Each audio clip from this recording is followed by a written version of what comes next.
Ladies and gentlemen, are you ready?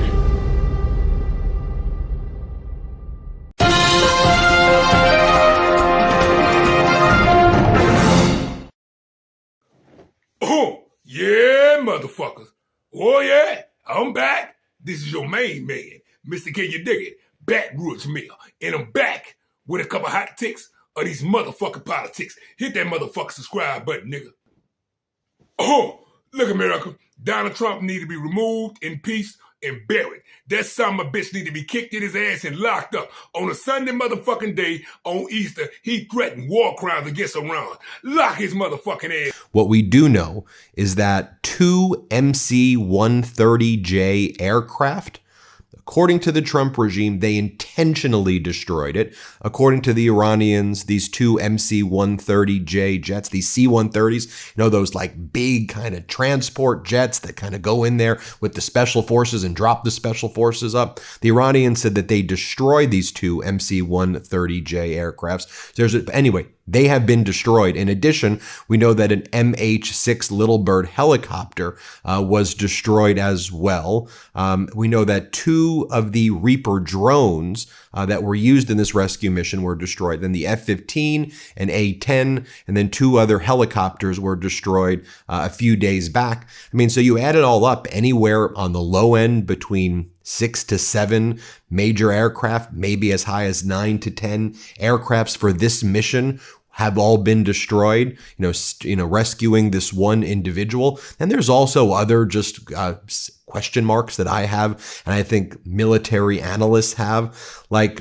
So you set up a forward base deep within Iran just for this mission with those types of massive airplanes. And then you're saying that you rescued a colonel who was on the rank was a colonel who was on the F-15E, and you set up a whole base in Iran, and it was close enough to Isfahan. Was this an operation involving the Isfahan nuclear facility? And are we just not getting the accurate information at all about what the heck is happening here? So there's just a lot of questions. Apparently there were hundreds of special forces that were used in this one operation with all of those military aircraft being destroyed. And this is at the same time that the Trump regime has ordered all of these commercial satellite firms like Planet Labs not to publish any of their kind of proprietary data that they would sell to media companies in the Middle East and in Iran. So I just raise those questions here.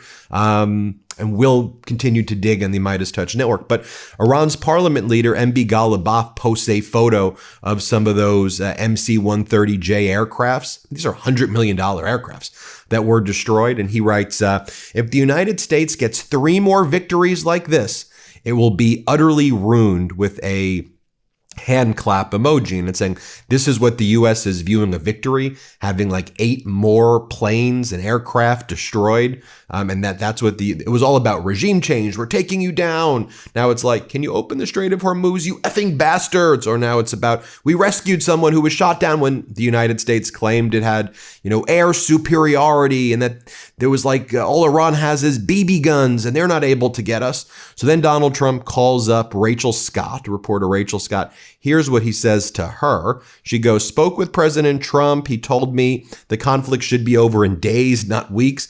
But if no deal is made, he's blowing up the whole country with very little off the table.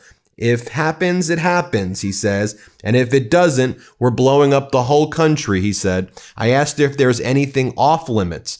Donald Trump goes, very little is off limits. In other words, Donald Trump just bragging about war crimes to reporters. Rachel Scott goes, I asked the president if his 2 to 3 weeks timeline still holds.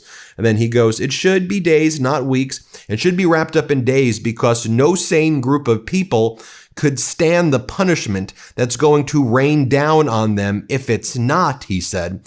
Trump also told her that he doesn't think American troops on the ground will be necessary.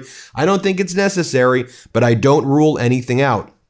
When I asked the president about his comments to Fox that there could be a deal tomorrow, he said he didn't know if there would be, saying, I have no idea with these people. There could be a deal and there could also not be a deal. I don't know. I have no idea with these people. They're getting the shit beat out of them, and that's That's all I can tell you. There's been no country that's ever taken a pounding like that. Then regarding NATO, Donald Trump said, this was a test for NATO. I didn't need them, but I wanted to test them. I said, I'd love to have you guys get involved. And they said, well, we can't do it. I said, oh, that's okay. I didn't even give him a hard sell. They probably said, oh, he's a terrible salesman, because all I did say, love to have you be involved.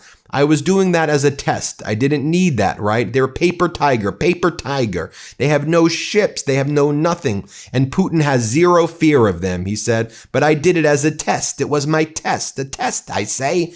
I asked, then Rachel Scott goes, I asked Donald Trump if he would move back his deadline for Iran. By the way, the deadline, his latest fake deadline is Monday at 10:15 a.m. So let's just be clear. Now he's saying Tuesday. So there was already, he's already doing that. And then he goes, I don't want to talk about it. They have plenty of time to make a deal. If they don't want to make a deal, their whole country is gone, he said. And again, Donald Trump not saying Islamic Republic. He's talking about war crimes on the entire country of Iran, and that's how it's being perceived there as well. Moreover, in other news in the war, reports of major damage of at least one residential building in northern Israeli city of Haifa. You can see it right here, following an apparent direct impact of a medium-range ballistic missile launched by Iran.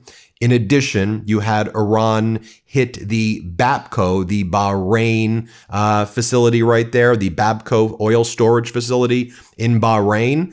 And then you'll see one of the Patriot missiles provided to Bahrain of the United States, missing the target that was hitting the Babco oil storage, and then the U.S. Patriot missile itself hits the storage facility. This has been confirmed by numerous outlets. And then you can see it right here on the video. And then the Iranian media is bragging about it, how must have gotten some bad American equipment hitting your own facilities right here.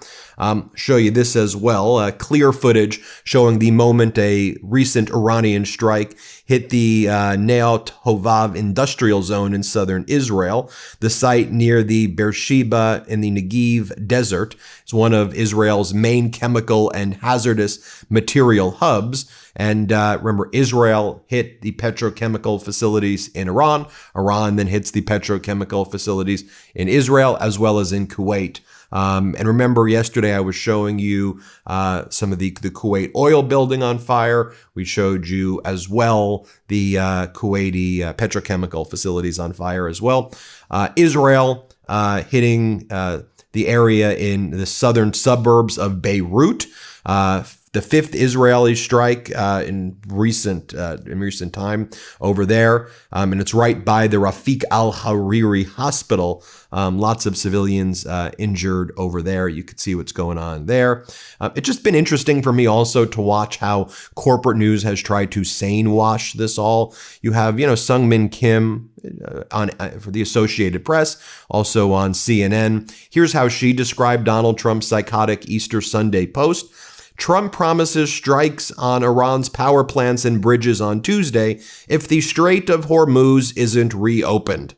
As Ron Filipkowski goes, our editor-in-chief, you left out a few things in that post, don't you think? So that's kind of the sane washing we see. I mean, you have New York Times, David Sanger, sane washing Donald Trump's impeachable, insane Easter threat, as Aaron Rupert puts it, and saying, yeah, it was unusually vivid.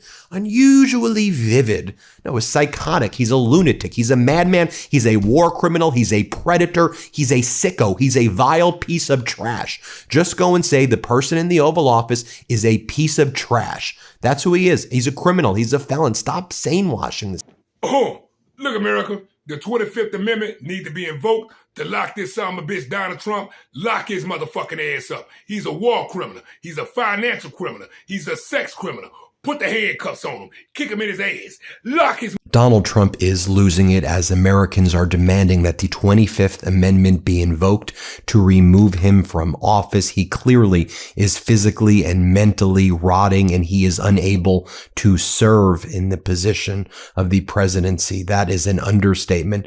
And it's not just any American who's out there saying invoke the 25th Amendment. It's Donald Trump's own former lawyer, Ty Cobb. It's also the co-founder of the American Conservative Conservative magazine. Scott McConnell, they're saying invoke the 25th Amendment now. Here's Ty Cobb, the former White House special counsel, the former White House lawyer during the first Trump administration. He says Donald Trump is gone. He said this to my friend Jim Acosta during an interview that they just did. Here, play this clip. You think he's just gone? I think he's gone. Yeah. And he's right. I mean, just look at the speech that Donald Trump was just giving, where Donald Trump is just out of control. I mean, watch this. Boom. Then another one. Boom. And she was ready to go. She walked back to the corner. She said, I've never been hit like that.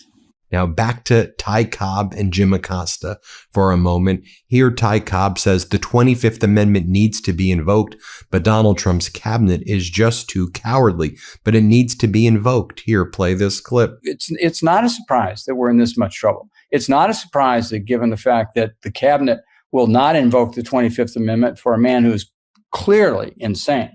And this war highlights that. And these screeds that come out nightly, at 2 a.m. or 4 a.m. or, whatever time Trump decides to vent, without oversight, it highlights the level of his insanity and depravity. Now, throughout the day, Donald Trump's been posting things like this, proving why the 25th Amendment needs to be invoked. Photos of Davy Crockett and saying Davy Crockett, obviously a distant relative of Jasmine Crockett and a very high IQ frontiersman, would be proud of the legacy that he began long ago, especially Jasmine's great success as a politician from the great state of Texas. Like, what the hell is he talking about?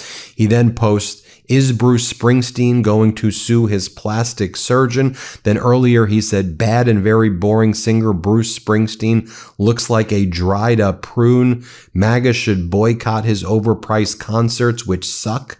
Bruce Springsteen, you suck, he says. Save your hard-earned money, America. Bruce Springsteen sucks. Don't see his concerts.